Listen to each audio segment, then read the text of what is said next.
Hello friends, வாங்க இன்றைக்கி veg fried rice வந்து எப்படி செய்யலான்னு பார்க்கலாம். இது வந்து எந்த சாஸ் எதுவுமே யூஸ் பண்ணுறது கிடையாது. சிம்பிளாக நம்ம வீட்டில் இருக்கிற இன்க்ரீடியன்ஸ் வச்சு எப்படி செய்யலாம் அப்படிங்கிறத பார்க்கலாம்.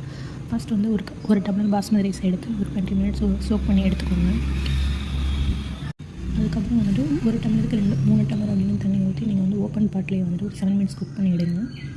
அப்புறம் ஒரு கடாயில் தேவையான அளவு எண்ணெய், சின்னதாக கட் பண்ணி வச்சுருக்க பூண்டு, வெங்காயம் எல்லாத்தையும் போட்டு நல்லா வதக்கி எடுத்துக்கோங்க. அதுக்கப்புறம் கட் பண்ணி வச்சுருக்க வெஜிடபிள்ஸ் உங்களுக்கு என்ன வேணாலும் ஆட் பண்ணிக்கலாம். நான் அன்றைக்கி வந்துட்டு பீன்ஸ், கேரட், கேப்சிகம் அதெல்லாம் போட்டு நல்லா எண்ணெயிலே வதக்கிட்டு கொஞ்சம் வெஜிடபிள்ஸ்க்கு தேவையான அளவு சால்ட் ஆட் பண்ணிக்கோங்க. ஓரளவு க்ரன்ச்சியாக இருக்கிற மாதிரி பார்த்துக்கோங்க. அதுக்கப்புறம் தேவையான அளவு மிளகுத்தூள், அப்புறம் நம்ம வடித்து வச்சுருக்க பாஸ்மதி ரைஸ் ஆட் பண்ணிக்கோங்க.